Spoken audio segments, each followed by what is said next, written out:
Hello guys, आपको पता है कि 2025 का यूनियन बजट आ चुका है। ये एक मिडिल क्लास के लिए गेम चेंजर बन सकता है। इमेजिन करिए कि 12 लाख तक के इनकम पे किसी भी प्रकार का कोई टैक्स नहीं, सीनियर सिटीजन के लिए टीडीएस पे रिलीफ, रेंटल इनकम पे एक बड़ा छूट। सोचिए ये आपके सेविंग को कितना बढ़ा सकता है। ये सभी कुछ एक सपने की तरह लगता है, लेकिन ऐसा नहीं है, ये बिल्कुल सच है। इस बार का यूनियन बजट हर एक मिडिल क्लास के लिए एक बहुत बड़ा तोहफा लेकर के आया है और आज इस वीडियो में हम लोग जानेंगे कि कैसे ये आपके सेविंग को बचाने में, आपको ग्रो करने में कैसे मदद कर सकता है। तो चलिए आज हम लोग डिस्कस करेंगे 3 पॉइंट्स पर, जिसमें पहला पॉइंट होगा 12 लाख रुपए तक में टैक्स कैसे बचेगा। सेकंड पॉइंट होगा सीनियर सिटीजन्स के लिए ये जो गिफ्ट आया है कि उनको टीडीएस में रिलीफ है, कितना रिलीफ हो रहा है, कितने पर उनको टीडीएस नहीं लगेगा। थर्ड पॉइंट में हम लोग बात करने वाले हैं टैक्स सेविंग आपके रेंटल इनकम में कैसे आएगा। ये 3 बहुत ही बड़ा सेगमेंट है जो कि एक मिडिल क्लास को एक अच्छा सेविंग, एक अच्छा ग्रोथ करने में मदद करेगा। तो चलिए हम लोग जानते हैं पहले पॉइंट पर कि 12 लाख रुपए का एक्चुअली टैक्स सेविंग आपको कैसे मिलेगा। तो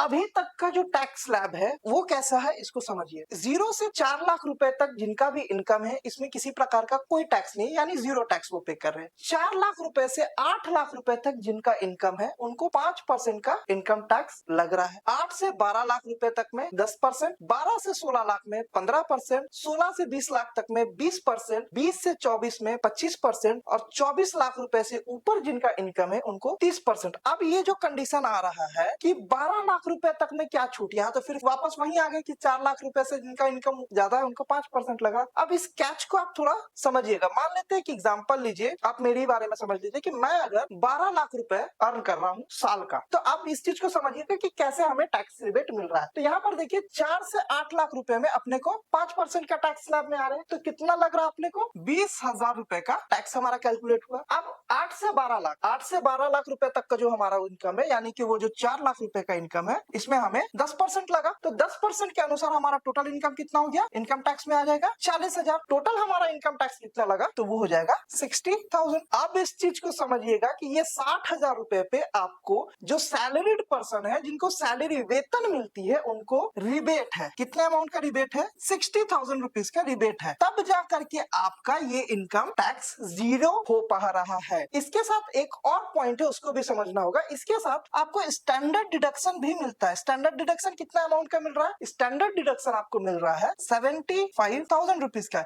यानी आपका पीपीएफ कटता हो, आपका एनपीएस कटता हो, आप किसी प्रकार का टैक्स सेविंग में इन्वेस्टमेंट करते हो, तो वो जोड़ करके अगर आप या मैं 12,75,000 रुपए तक अगर अर्न कर रहा हूँ साल का, तो मैं 0 टैक्स पे करने वाला हूँ। यानी कि अगर पिछले टैक्स रिजिम से इस टैक्स रिजिम को देखें तो हर साल एक्स्ट्रा 10,000 रुपए अपने पास बचने वाले हैं। अब ये चॉइस आपकी है कि आप इस 10,000 रुपए में क्या करने वाले हैं। आप इन्वेस्ट करने वाले हैं, या इसे कुछ एक्सपेंस में डालने वाले हैं, या आप लोन लेके उसकी ईएमआई भरने वाले हैं। ये आपकी चॉइस होगी। सेकंड जो इंपॉर्टेंट पॉइंट आया, जो कि एक बड़ी खुशखबरी है सीनियर सिटीजन्स के लिए। चलिए इसको समझते हैं। सीनियर सिटीजन्स को क्या फायदा मिला है 2025 का यूनियन बजट में? अक्सर जो सीनियर सिटीजन है वो हमारे टीडीएस से परेशान रहते हैं। टीडीएस उनका अब तक 50,000 रुपए तक के इंटरेस्ट पर उनको टीडीएस आ जाता था, यानी टैक्स एंड डायरेक्ट सोर्स उनका लगता था। इस बजट में इसको इंक्रीज करके कर दिया गया है 1 लाख रुपीज, यानी कि 1 लाख रुपए तक जिनका भी इंटरेस्ट इनकम आ रहा है, उनको किसी प्रकार का कोई टैक्स देने की जरूरत नहीं है। साथ ही साथ ना ही उन्हें कोई 15G या 15H भरने की आवश्यकता पड़ने वाली है। तीसरा जो इंपॉर्टेंट पॉइंट है, वो एक मिडिल क्लास जो अपने घर को किराए पे देकर कुछ अर्निंग करता है और उससे अपने जीवन यापन, अपने सेविंग, अपने इन्वेस्टमेंट के लिए यूज करता है, उनके लिए बहुत ही बड़ा गिफ्ट है। अभी तक का क्या कंडीशन था कि रेंटल इनकम अगर आपके पास आ रहा है और वो 2.4 लाख रुपीज से ऊपर का इनकम है, तो वहां आपको टैक्स लग रहा था। अब ये एक बहुत बड़ा तोहफा है कि जिनका भी रेंटल इनकम 6 लाख रुपीज तक है, यानी कि सीधे सीधे ये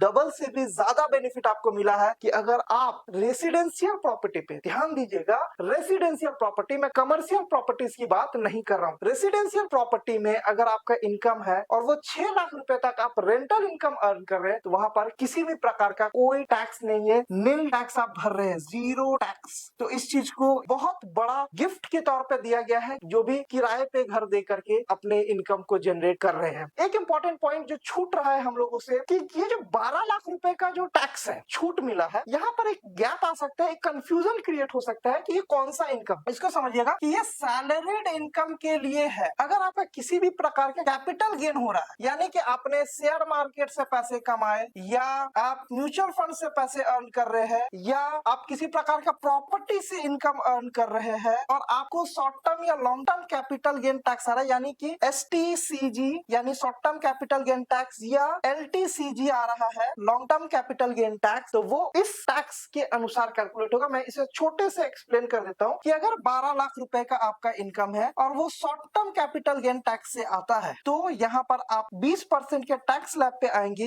यानी कि आपका 2,40,000 रुपए का टैक्स यहाँ लगेगा। तो ध्यान रखिएगा, आपका इनकम सैलरीड है, आपके 12 लाख रुपए तक कोई टैक्स नहीं है। अगर वो कैपिटल गेन में आएगा तो आपको टैक्स उस अनुसार लगेगा। कैपिटल गेन टैक्स और LTCG long term capital gain tax, short term capital gain tax पे मैंने वीडियो अलग से दे रखा है, आप आई बटन पे क्लिक करके भी उसे देख सकते हैं। अगर आपको वीडियो अच्छा लगे, वीडियो को लाइक करके चैनल को सब्सक्राइब जरूर कर दीजिएगा और कमेंट में जरूर लिख करके बताएं वो जो 10,000 रुपए सेविंग होने वाली उसे आप कहाँ यूज करने वाले और आपको ये यूनियन बजट कैसा लगा। धन्यवाद।